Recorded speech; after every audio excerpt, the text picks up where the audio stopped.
Originally, I grew up in a small town called Ottawa, Illinois, west of Chicago. How did you come to St. Mary's?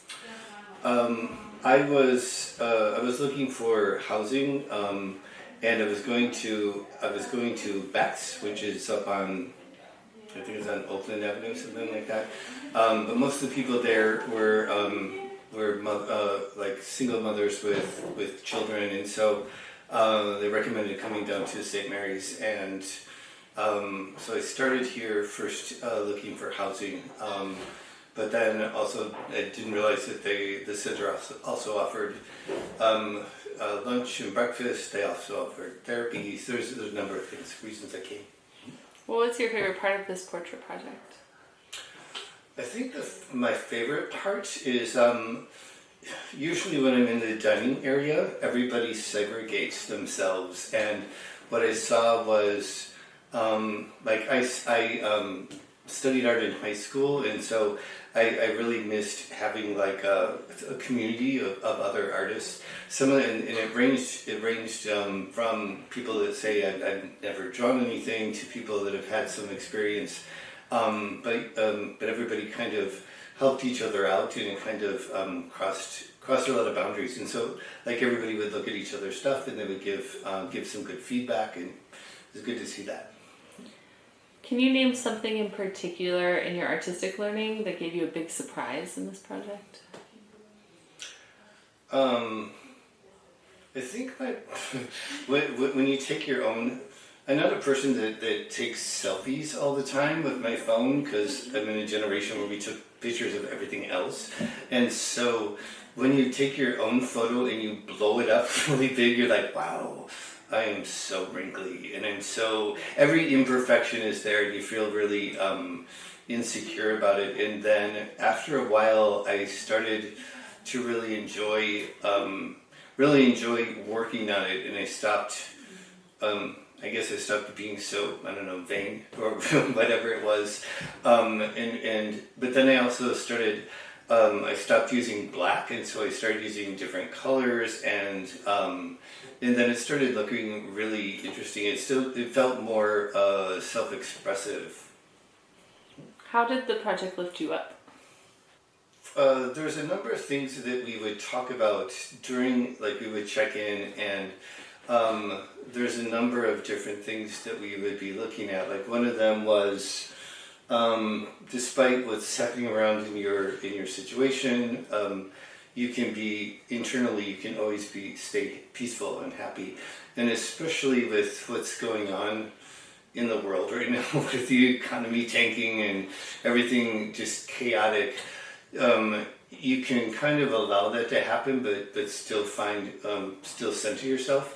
But I also think, for me, I have some artistic talent, but I just, it's the first time I think I've ever really been able to own it and feel confident about it. So it's done so much more for my confidence, as well as there was a couple of times when Jack was like, can you go around and help some people? So I even was able to use my knowledge to help other people. Was there something that Jack showed you that you'll take with you into the future? There's a number of things. One of the things I really liked was him challenging people to not use black, and so because you're not using black, you end up using different contrasting colors, like say orange and shadow is purple, and it makes what you're working on so much more interesting and so much more colorful. And I was watching how different people, depending on what their level, their skill was, he would help each other at different levels. But just, all around was he was there to help you, but he also allowed you to just go yourself, and so it gave me a great deal of confidence. But he's very, very encouraging. I did a cohort with him last year, and he's fantastic. Do you want to do more projects in the future? Definitely. I not only did I did a cohort. I did the cohort last year, and then I did one this year, and then I also did one at the LGBTQ center. That was a Heart to Art center for seniors.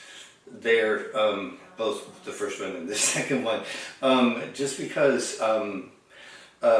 I used to. There's a therapist who used to be here, and she said, "Whenever you talk about art, you just light up." And I never really realized. I think sometimes you don't realize that it's like that's where my passion is, but then there's a practicality of like, if you say, "What do you do?" "I'm an artist." "What do you do for a living?" so it's very rewarding on so many different levels. I mean, both that you become part of a community, but also what you produce yourself. And with mine, the reason the word was bloom is it's because all of my walls in my apartment are just covered with artwork that I've been making, just because it's just started a creativity inside me, and it just can't shut off now. That's great. Is there anything else you'd like to add? No, just that this has been such a wonderful, rewarding.